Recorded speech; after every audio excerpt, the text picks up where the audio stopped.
Before I start off, I want to give a little backstory and to apologize in advance for how long this is.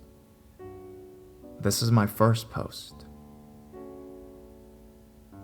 I'm full-blooded Navajo from the reservation in Arizona. I don't want to give the names of my family just to avoid unwanted attention on their sides, but I figure I have a story worth telling. Every part about it is true. And before you write me off as a Starbucks hipster wannabe, understand that this is my first post. It may not be perfect, and if you're easily offended, I suggest you don't read it. We lived in a small house in a little valley, about 15 miles outside of a small town called Sanders. They recently put a dollar store there, so I hear it's up and coming. Just a rinky-dink little gas stop town that isn't much to look at. Anyways, we didn't have many neighbors, and they weren't like neighbors here in the city.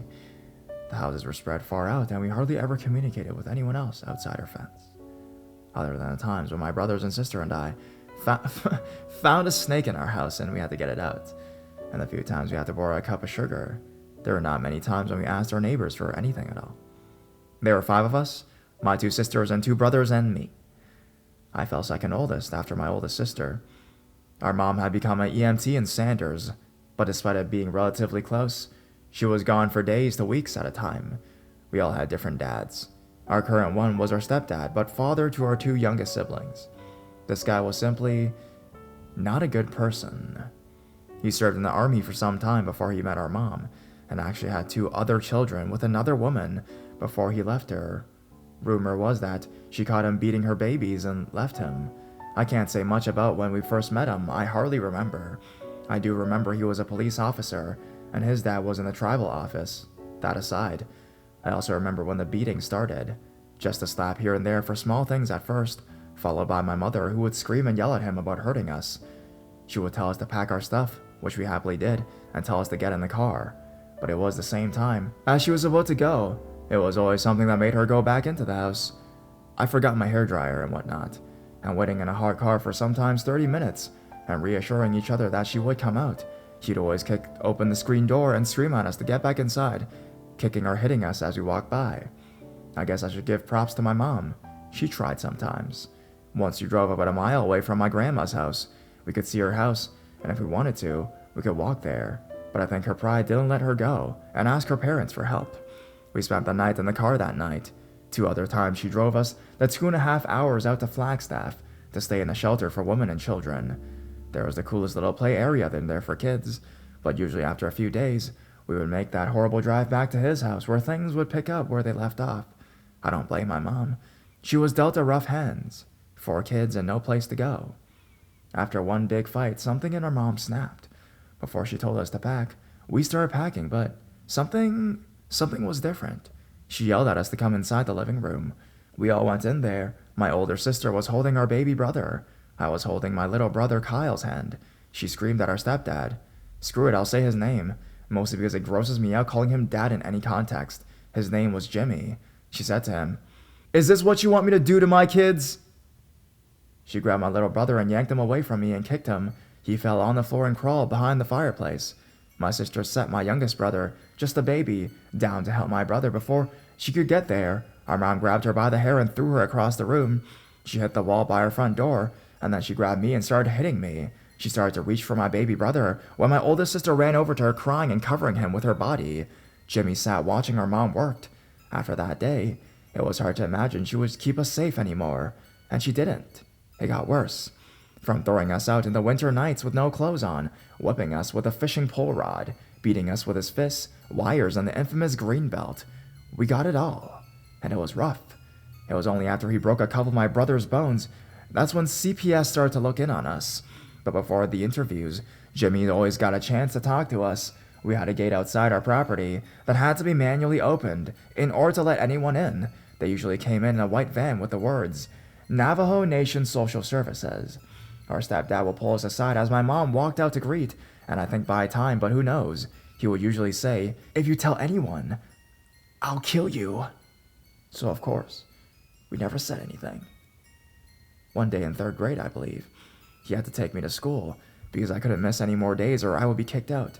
I can't remember why, but he beat me in the car outside the school, and when he opened the door to let me out, he said, "Tell him you fell." I walked inside, and I distinctly remember there being a movie playing, so the lights were off, and a heavy TV of those black rolly things was in the front of the room. I crawled into my chair and put my head on the desk. I felt a hand on my shoulder, and I jumped, thinking it was him, but it was my teacher, Mrs. Grant. She asked me to come outside with her, so I followed her. When she saw my face, I can remember she started crying. I was like, crap, she's crying. And she hugged me. I felt so bad for her, so I hugged her back. She asked me, "Who did this to you?" I fell. "Don't lie to me. Tell me who did this to you." For some reason, I told her honestly. "My dad." "Why?" "Because I deserved it." And what she told me next kind of set a stone in everything that I had been feeling. No one deserves this. She took me to the nurse and showed them my face. Clear and smack dab on the center left-hand side of my face was a perfect handprint. They let me sleep in the nurse's office after they got pictures of my body and bruises. It was embarrassing, and the day passed. When the weekend came, a white van pulled up outside the gate. Lo and behold, it was social services coming to do another interview. We went through the same speech. A lady asked me questions. "Did your dad do this to you?" "No, I fell." "Your teacher told us you said your dad did this to you." "No." I lied. I did often wonder if they knew they made things worse, not better, but I guess I was too young to know that these were the people that could save us. Maybe. I imagine the reason CPS never came back after that day was because it was hard to believe that two people that were a cop and an EMT, people meant to be saving lives, could never be this cruel to their own children. To clarify, you might be wondering where the rest of our family was, my grandparents and such. Well, truth is, there were so many fights at their house. At the time, everyone lived with my grandparents still. Our mom would bring Jimmy over to the house with us kiddos were there, but it ended the same way. My aunts and uncles would try to hide us, but they would always find us and take us away. So we never saw them anymore. And when we did, they didn't want to be around when Jimmy was there, and I don't blame them. Fast forward 13 years, our parents were beating us on a regular, and our mom started to be gone weeks at a time, leaving us at home more often with that guy. My older sister ran away when she was 18. Verbal, sexual, physical abuse was all in our house after all that time. I was 15 years old when I started working at the Grand Canyon. I got my first ulcer there as well. Then suddenly I was 18. I got a scholarship to go to school in Denver. I was super excited, but it meant I had to leave my younger siblings there. By this point, we were wanting to follow in our sister's footsteps though, and run the second we turned 18 years old. But I felt horrible about it, because we were all we had. It sounds horrible, and the abuse portion of my life seemed like it was never ending. But I had my siblings there, and it made it easier. Faced with the thoughts of leaving, I felt I had to show them, we can get out. We can have a life far from this one, and be educated, and be happy. So I left. When I told my mom we were driving, I told her I had a scholarship to go to school in Denver, and she flipped her shit. She pulled over. We were in the middle of nowhere, Arizona, close to Window Rock, and she started slapping me and screaming, saying that I was going to run away too. After a few days of sulking in her room and the quiet treatment, she let me go on the grounds that I never asked her for any help. I kept tabs on the kids while I was gone. I got updates from them after 2 years. I got my associate's degree. When my second younger brother turned 18, he ran away to my sister's place in St. John's, leaving Jimmy's biological children, my youngest brother and sister there. My weekly phone calls home usually started asking my youngest brother if he was hurting them. My youngest brother was the most honest of all of us. He rarely ever lied, and when he did, he was horrible at it. So I thought if I talked to him over the phone, I would get an honest answer. He told me over the weeks about slaps and hits, and if they got worse. During my Christmas break in 2009, when I was 19 years old, my older sister set up a plan to get them out. When we were kids, our parents told us constantly, if you think you can find someone who can do a better job, then you can live with them. We had practically been raising the kids already. Now that we were older, we figured why not give it a shot. I came home, and it was actually snowing that day. I know, in a desert. I saw it as an omen, but we went with it anyway. It failed. Horribly, so horribly. There was a big fight. I called my mom a cunt. She jumped on me. My sister jumped on her, and my stepdad jumped on her. It was crazy. It only got us a restraining order forbidding us from seeing the kiddos and them. It sucked, and I get there was a better way to go about it. But it is what it is. A fail.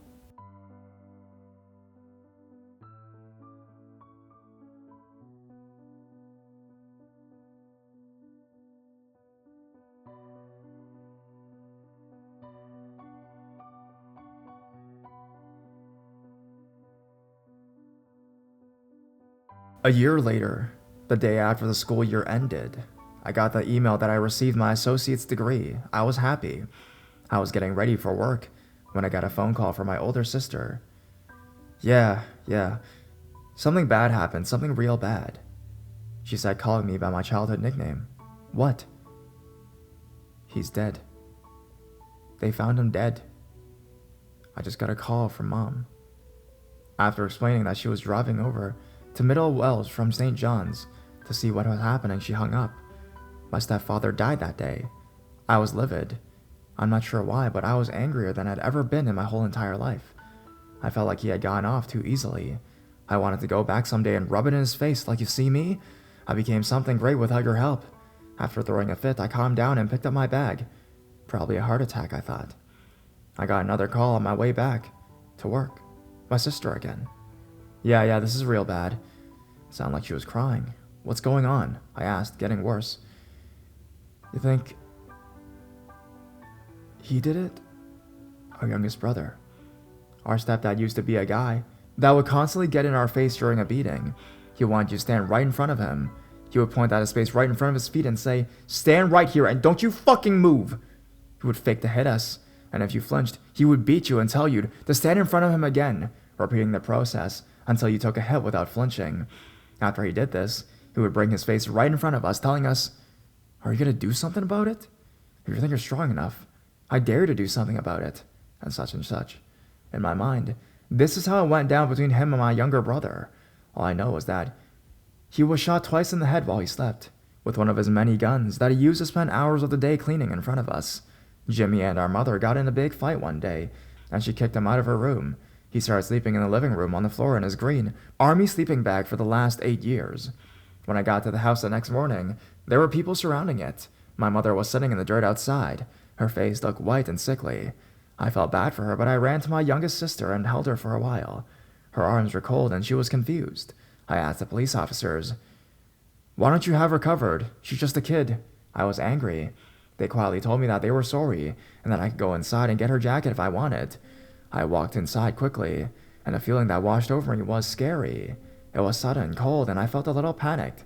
I looked over to where he slept, and the officials were cutting out a large piece of carpet that was stained in dark maroon color, and they started stuffing it in a large black bag. There were other bags, and one I saw his green sleeping bag sticking out the same red on it. I felt sick and ran into the room that I share with my brothers and sisters. I snagged her jacket and hurried out of the room.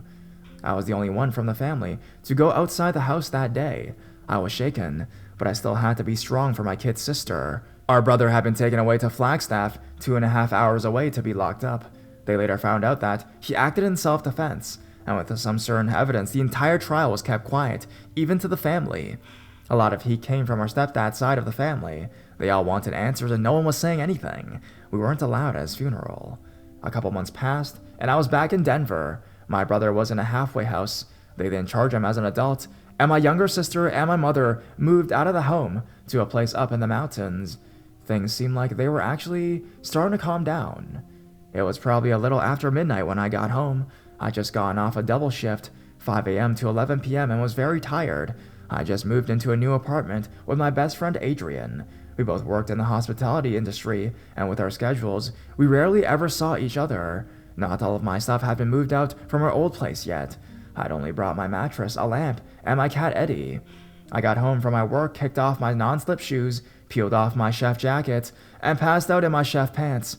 It was only 2 hours after I fell asleep when I heard something. I opened my eyes and I could see my room door. Under the door, I saw the hallway lights on. It was pretty close to eye level with the door, since my mattress was on the floor. The sound was like a low growling, and I sat up. I saw my cat Eddie in the corner of the room opposite of me, and the furthest from the door. His tail was poofed out like a mini Christmas tree, and he wedged himself as far into the corner as he could, his head low as he growled and hissed. I was still shaking off sleepiness when I asked him what was wrong. Then my door started shaking. I looked at the door thinking it was my friend Adrian just getting off work. I grabbed my phone and looked at the time. It was almost 3. "Dude, knock!" I said, loud enough that I hoped he heard me. I was still weirded out by my cat. He never acted like this. The door kept shaking. I was still sitting up on my mattress, so I stood to my feet thinking that my roommate had come home and wanted me to get some early breakfast again or something. He did stuff like that regularly. I walked to the door and I looked at Eddie, wondering what was wrong with him, and getting slightly annoyed at Adrian for shaking the door. "Dude," I said. "Knock," I said angrily as I flung the door open. There was no one there.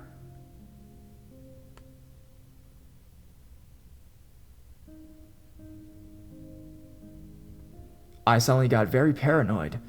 My roommate was like me. He slept with his door closed and even locked his own room, which was right next to mine. I looked down the hall and his door was wide open, and his room was dark. I still had my phone in my hand when I pulled up his number and called him. "Yeah? Hey dude, where are you?" "I'm still at work. I'll be off in a couple hours if you want to get some for breakfast."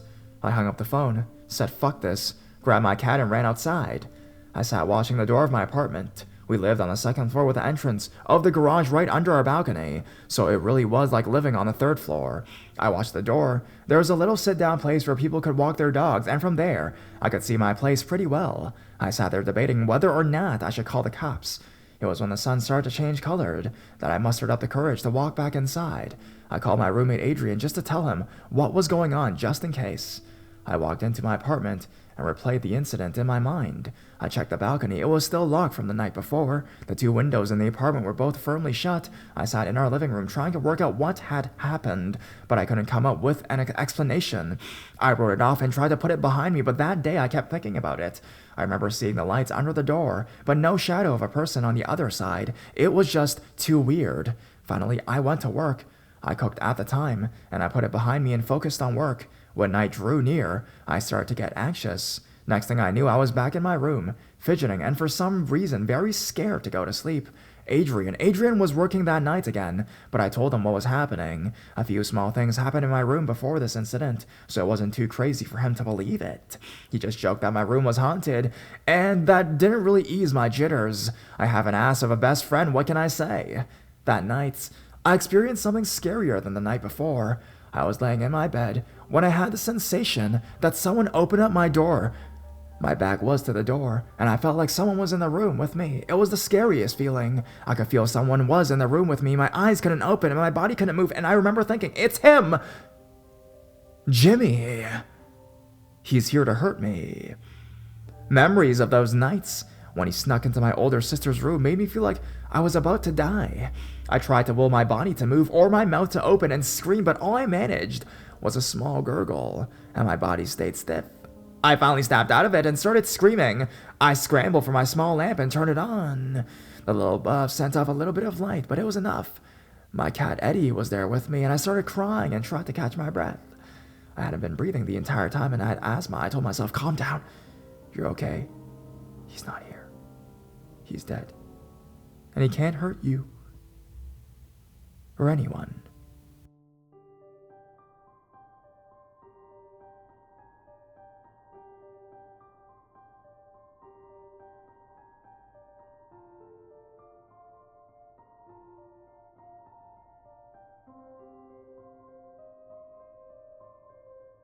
I told myself this after every time it happened, which was damn near every night.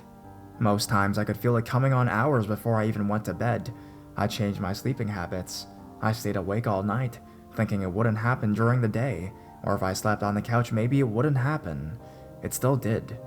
I worked all day and soon I was a certified insomniac with sleep paralysis and sleep apnea to boot. Almost 2 years passed like this. I was living in a nightmare I couldn't wake up from, and it was stressful actually. I developed another ulcer from it. Yay, more medication. In 2010, my cousin was graduating high school. I wanted to go back to show her support, so I made a trip back to the res. The night of the graduation, I had all my younger cousins around me. They wanted to hear a scary story. I told them I didn't have any, but they begged and begged. I finally told them about what was happening to me. When I was done, they were scared, but a voice from behind me said something that made us jump. It was my aunt. Come outside with me, girl, I want to talk to you. I followed her thinking I was going to get chastised for scaring her daughters. When we went outside, she pulled out a cigarette, lit it, and pulled it in a long drag. When the cloud of smoke hit the air, she told me to sit down. I did, and she said, "That story you told, is it really happening?" I nodded yeah and told her almost for 2 years now. She took another drag, then told me that she knew what I was going through, and that it was happening to my older sister too. I was surprised. My sister hadn't mentioned anything to me. This thing that's going on with you, you need help. And I think that's why you came back. Later that same night, we were all winding down, and sooner than later, everyone was asleep. When I say everyone was asleep, I mean that everyone was asleep around me. We all stayed the night at my aunt's itty-bitty trailer, and we all claimed the living room to sleep in. I had my 2 youngest cousins next to me on the floor, and my other cousins on one couch, my aunt on the other couch, and one of my cousin's boyfriends on the other side of the couch. Everyone was having no problem sleeping, but I was on the floor looking up at the ceiling. All the shadows in the room were freaking me out, and I was getting super paranoid. Finally, I figured if I washed my face, I could calm down a bit. I stood up and started walking to the hallway, and I about died when I ran smack into my grandpa. His hair was a jet black mess, and he looked just as surprised as I was. "Kansas, why aren't you asleep?" He can't say my name, and for some reason, always pronounces it Kansas instead of Candace. I didn't know how to tell him. I was afraid and couldn't sleep, so I asked him honestly, "Grandpa, I need your help. Can you pray for me?" I asked. "What?" My grandpa said. He wasn't wearing his hearing aid. "Can you pray for me?" I asked a little louder with a smile, because my grandpa is silly. "Pray? Yeah," he said, and motioned for me to follow him into my cousin's room, where he was staying the night. We sat down on her bed. He had brought his gourd box with him to bless my cousin earlier that day. Inside were his eagle feather fans and other things like cheddar, corn pollen, a small crystal and paper and mountain smoke and other knickknacks. My grandpa speaks mostly Navajo and prays only in Navajo. When he started, I felt a little at ease. He was less than 30 seconds in when there was a loud bang outside my cousin's room window. My grandpa jumped and looked at me. I was scared and continued with his prayer. There was another loud banging noise, followed by what sounded like someone running away from the house. I was freaked out, and judging by the look on my grandpa's face, it wasn't something that was new to him, and I knew it wasn't. In later stories, maybe I'll share about what I'm talking about. After finishing his prayer, he told me to sleep. That night, nothing happened, but when I woke up, all my cousins were gone, and the sun was shining brightly outside. They all went to the canyon without me. I heard my grandma and aunts talking. I sat up, and my grandpa had a cup of tea, and they were all sitting at the kitchen table. They stopped talking when they saw me sit up. Yeah, come here."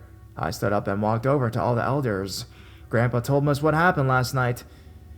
"My baby," my grandma said, her hands full around her cup. "How long has this been going on?"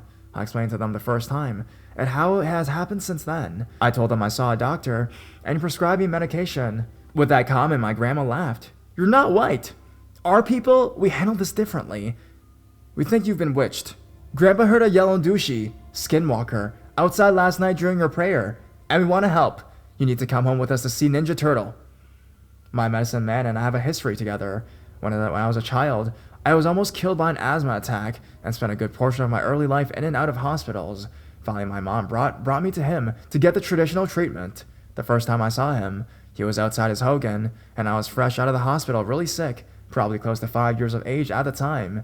He smiled at me, and I called him Ninja Turtle because he wore a bandana on his forehead, and I was a huge fan of the Ninja Turtles.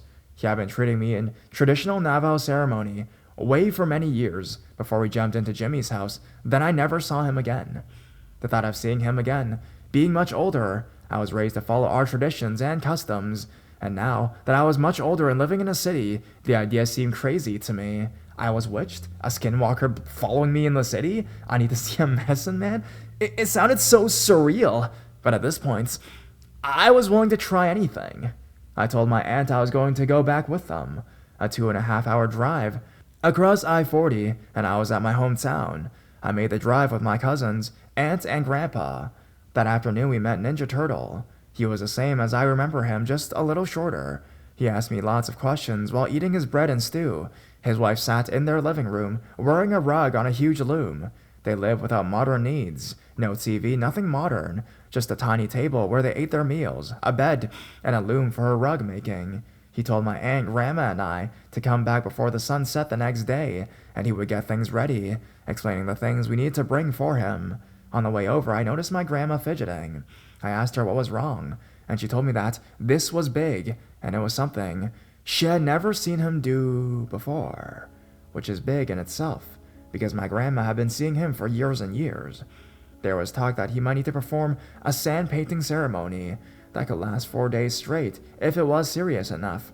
I was worried about what might happen, but we got there before the night came. Armed with the few things he asked me to bring, he performed an enemy way ceremony for me that night. Because of the sacredness of the ceremony, I can't say what happened in there. I know that after the feeling I got during the final blessing, I was out in the middle of the desert with Ninja Turtle by my side, my body covered in ashes from the fireplace, a moon high above us, in a still desert. My spirit and mind finally felt at peace. He told me later that it was the spirit of my stepfather that had caused all of it, but now he had let go of me. The details of the nightmare of what happened to me are still fresh in my memory, but I can honestly say I am happy now, and after that night, I have been sleeping well. An update on my life. I met someone and we got married and had a traditional Navajo ceremony back in Cameron. My grandma passed away 4 days after our marriage. I had a baby boy, and another baby on the way. Some nights, they're rare, but I'll still get a panic feeling but never the nightmares. I think it's just a residual fear. My siblings are all doing fine. My kid brother wants to join the Marines. He just got off probation. My youngest sister is still living with her mom and sadly doesn't want to see us. But my 2 other siblings are doing good. We're just having our lives. I haven't been back to her old home or where Jimmy was buried. I doubt anyone is living there, but who knows? When I was a sophomore, I actually ran into my 3rd grade teacher. I hugged her and she remembered me. My mom was actually with me that day, and Mrs. Grant asked, "Did you ever get out of that house?" My mom was sure embarrassed.